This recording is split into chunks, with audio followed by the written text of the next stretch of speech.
म्हणजे 2008 सालाला स्लॅमडॉग मिलेनियर या नावाचा एक चित्रपट आला होता. या चित्रपटातल्या एका गाण्यानं संपूर्ण महाराष्ट्राला वेड लावलेलं होतं. हे गाणं 2009च्या निवडणुकीमध्ये मान खटाव मध्ये सुद्धा वाजायला लागलेलं होतं. गाणं चालू असताना स्टेजवर एका दमदार पर्सनॅलिटी असणाऱ्या पहलवानाची एंट्री व्हायची, ज्याचं नाव जयकुमार गोरे, आणि गाणं होतं जय हो. 2008-2009 साली मतदारसंघात एंट्री घेतलेला हा माणूस गेले 3 टर्म मान खटावचा आमदार म्हणून काम करते. रामराजेंपासून अगदी शरद पवार साहेब यांच्यापर्यंत सर्वांना टोकाचा विरोध करणारा हा आमदार संपूर्ण महाराष्ट्रात पाणीदार आमदार म्हणून प्रसिद्ध आहे. मतदारसंघात पाणी आणले नाही तर येणारी निवडणूक लढवणार नाही असं ठासून सांगणारा हा गडी महाराष्ट्रातला एकमेव आमदार आहे. याच जयकुमार गोरे भाऊ यांच्या विरोधात येणाऱ्या विधानसभा निवडणुकीमध्ये कोणाला उतरवायचं याच कोड अजून महाविकास आघाडीला सुटलेलं नाही. असा हा अवघड विषय म्हणजे जयकुमार गोरे. याच जयकुमार गोरे भाऊ यांच्याबद्दल आपण या व्हिडिओमध्ये माहिती पाहणार आहोत. नमस्कार, मी तुषार खडे आणि तुम्ही पाहताय आपलं आवडतं चॅनल ढिंच्याक मराठी. मंडळी, मानदेश म्हणलं की मानदेशाच्या 5वीला पुजलेला असतो तो दुष्काळ. हाच दुष्काळ मिटवण्यासाठी याच तालुक्याच्या एका मुलानं आमदार होण्याचा निश्चय केला. आमदार होईल आणि मतदारसंघात पाणी घेऊन येईल, त्याशिवाय निवडणूकच लढत नसतो असा ठासून सांगितल्याप्रमाणे आमदार झाल्यानंतर येणाऱ्या पहिल्या 3.5 वर्षामध्येच जयकुमार गोरे यांनी उरमोडीचं पाणी मान खटाव मध्ये आणलं. म्हणजे अपक्ष म्हणून निवडणूक लढवलेल्या जयकुमार गोरे यांनी मान खटाव मतदारसंघातून त्यावेळेचे उमेदवार स्वर्गीय सदाशिव तात्या पोळ यांच्या विरोधात निवडणूक लढवून यामध्ये विजय मिळवला.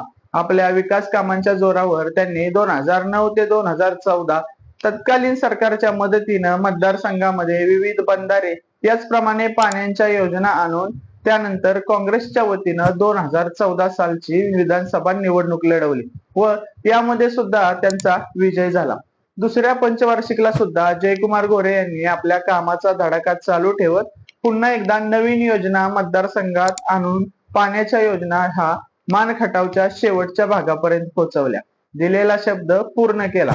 यानंतर 2019च्या विधानसभा निवडणुकीमध्ये जयकुमार गोरे यांनी भाजपमध्ये प्रवेश केला. भाजपमध्ये प्रवेश केल्यानंतर 2019ची निवडणूक भाजपकडून लढवली.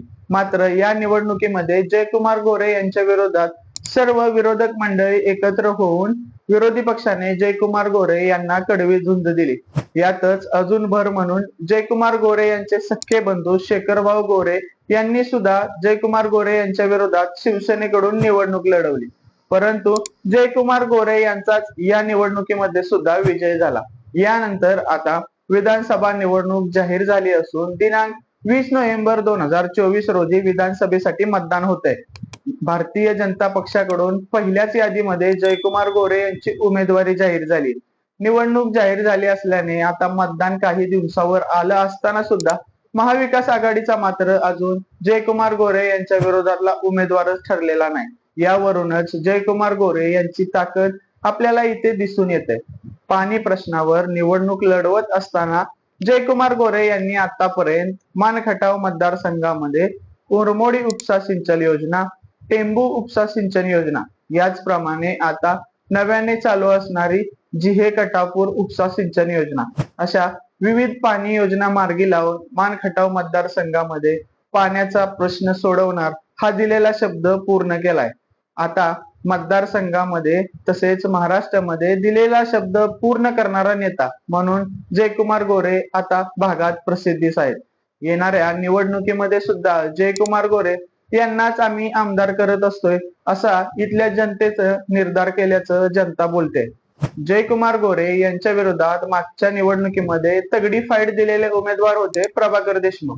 यावेळी मात्र प्रभाकर देशमुख यांच्या उमेदवारीला यावेळी मान खटाव मतदारसंघामधून विरोध झालाय. यावेळी जिल्हा बँकेचे उपाध्यक्ष अनिल देसाई हे राष्ट्रवादी काँग्रेस पक्ष शरद पवार गटाकडून उमेदवारी मागत असून राष्ट्रीय काँग्रेस पक्षाकडून खटाव तालुक्याचे नेते रणजित सिंह देशमुख हे उमेदवारी मागत आहेत. आता यातच जर राष्ट्रवादी काँग्रेस पक्षातून प्रभाकर देशमुख की अनिल देसाई या दोघांच्यावरही शिक्कामोर्तब झाला नाही तर मात्र ही उमेदवारी खटाव तालुक्याच्या पदरी पडणार असून राष्ट्रवादी काँग्रेस पक्ष शरद पवार गटाचे प्रभाकर घारगे साहेब यांची उमेदवारी या ठिकाणी आता फायनल होऊ शकते.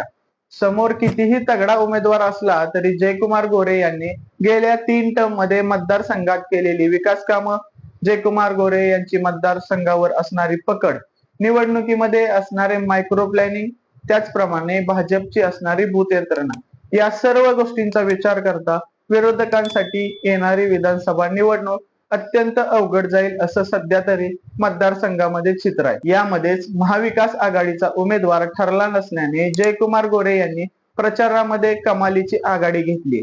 जिल्हा बँकेची निवडणूक असू द्या किंवा मग जिल्हा परिषद असू द्या किंवा आमदारकी, जयकुमार गोरे यांची निवडणूक लढण्याची एक विशिष्ट मायक्रो प्लॅनिंग आणि डावपेच आहे, जे आतापर्यंत राष्ट्रवादीच्या अगदी मातब्बर नेत्यांना सुद्धा कळालेले नाहीत. याच उदाहरण सांगायचं झालं तर नुकत्याच झालेल्या लोकसभा निवडणुकीमध्ये जयकुमार गोरे यांनी त्यावेळेचे भाजपचे उमेदवार रणजितसिंह निंबाळकर यांना जवळपास 25 ते 30 हजार मतांची तगडी आघाडी आपल्या मानखटाव मतदारसंघामधून दिली. यामुळे मानखटाव मतदारसंघामध्ये जयकुमार गोरे यांच्या ताकदीचा अंदाज आपल्याला येतो. मतदारसंघामध्ये सुद्धा विचारणा केली असता मतदारसंघातून जयकुमार गोरे यांच्याबद्दल अत्यंत पॉझिटिव्ह असा रिप्लाय येतो. मतदारसंघामध्ये तळागाळाच्या कार्यकर्त्यांपर्यंत पोहोचलेला माणूस म्हणून आमदार जयकुमार गोरे यांची ओळख आहे असे कार्यकर्ते सांगतात. भाजपचा पारंपरिक या ठिकाणी मतदार आहे. याचप्रमाणे जयकुमार गोरे यांची स्वतःची या ठिकाणी वोट बँक आहे. केलेली विकास कामे या सर्वांचा विचार करता जयकुमार गोरे येणाऱ्या निवडणुकीमध्ये आघाडी घेतील असंच काही चित्र मतदारसंघामध्ये सध्या तरी पाहायला मिळतं. म्हणजे आता येणाऱ्या निवडणुकीमध्ये जयकुमार गोरे यांना पराभूत करण्यासाठी महाविकास आघाडी कोणता उमेदवार देतय याकडे सुद्धा आता संपूर्ण सातारा जिल्ह्याचं लक्ष राहिलंय. असं असलं तरी मतदारसंघामध्ये सर्वात कळीचा मुद्दा आहे तो पाणी प्रश्न. या पाणी प्रश्नावर जयकुमार गोरे यांनी प्रत्येक निवडणुकीमध्ये एक नवीन योजना आणून आपणच कसं योग्य आमदारकीचा उमेदवार आहे हे जनतेला पटवून दिले. आतापर्यंत मानखटाव मध्ये गुरमोडी योजना, कटापूर योजना, त्याचप्रमाणे टेंबू योजना या सर्वांचा योग्य प्रचार जयकुमार गोरे यांच्या मार्फत तालुक्यामध्ये पोहोचलेला आहे.